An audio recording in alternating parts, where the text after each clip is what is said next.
और है उसे सिर्फ बिरले ही पहचानते हैं। आणि असे बिरले निर्माण करण्याचा कारखाना म्हणजे संस्कार शिबिर आहे। या ठिकाणी स्वर्गीय श्री जगन्नाथजी दादा गावंडे यांच्या अंतःकरणामध्ये जो भाव होता ना, घरातला प्रमुख माणूस जसा असतो तसं घर निर्माण होतं आणि गावातला प्रमुख माणूस जसा असला ना तसं गाव निर्माण होतं। गावाची धुरा गावाच्या प्रमुखावर आणि घराची धुरा घरातल्या प्रमुखावर आहे। म्हणून राष्ट्रसंत तुकडोजी महाराजांनी पहिले म्हटले व्यक्ती व्हावा कुटुंब पूरक। जोपर्यंत घरातला व्यक्ती कुटुंबाला पूरक होत नाही तोपर्यंत गाव आदर्श होत नाही।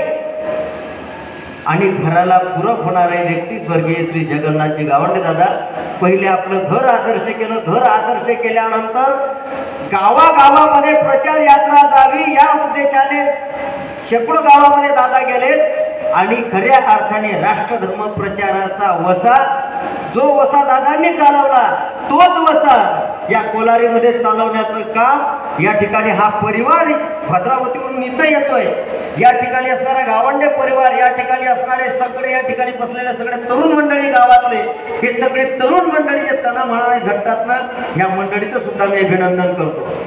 गडे हो, जीवनामध्ये सगळ्या गोष्टी माणसाला करता येतात, मात्र माणूस मोठं होण्यासाठी लाखो रुपये कमवले म्हणून माणूस काही मोठा होत नाही। एखाद्या माणसाने जर म्हटलं की माझा फोटो तुमच्या घरामध्ये लावा, नाही घरामध्ये लावा, नाही तर मी जीव देईल, या ठिकाणी बसणारे लोक म्हणतील तू आताच मर, पैसे नसतील ते म्हणतो सरपंच देतो, पण तुझा फोटो आम्ही आमच्या घरात लावणार नाही। कोई जनता प्रिय नहीं हो सकता, बदले में अपनी जान दिए। मात्र ज्यांनी ज्यांनी खऱ्या अर्थाने देशाची धर्माची सेवा केली त्या त्या लोकांचा फोटो घरातच काय आपल्या हृदयाच्या मंदिरामध्ये लोकांनी साठवून ठेवला, ही सेवेची ताकद आहे।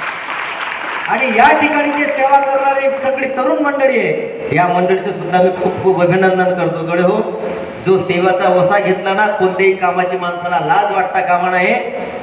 अत्यंत घरामध्ये झाडू मारण्यापासून, घरातले संडास बाथरूम साफ करण्यापासून तर घरामधले भांडे धुण्यापासून माणसाला काम करता यायला पाहिजे।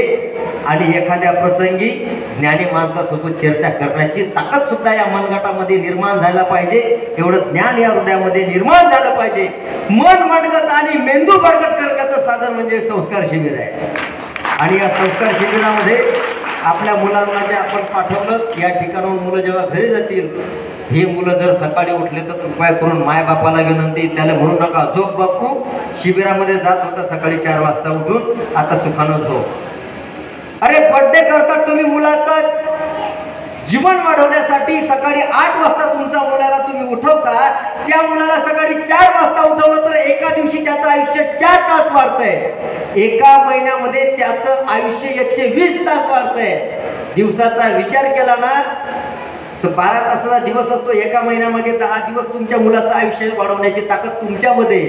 झोपून किती दिवस काढता तुमच्या मुलाचं आयुष्य, त्याला सकाळी लवकर उठवा, संस्कार शिबिराचे धडे द्या, त्याचं जीवन आदर्श बनवा, एवढीच तुमच्याकडून अपेक्षा करतो। आणि या ठिकाणी माझे जे सहकारी सगळे मित्र आहेत, हे शिबिर यशस्वी होण्यासाठी तुम्हाला फक्त माझ्या शिबिरातल्या शिक्षकांचं एक उदाहरण सांगतो। या ठिकाणी ना आयुष गुरुजी आहे, कधी कधी असं घरून येते या शिक्षकांच्या विषयी बोलताना,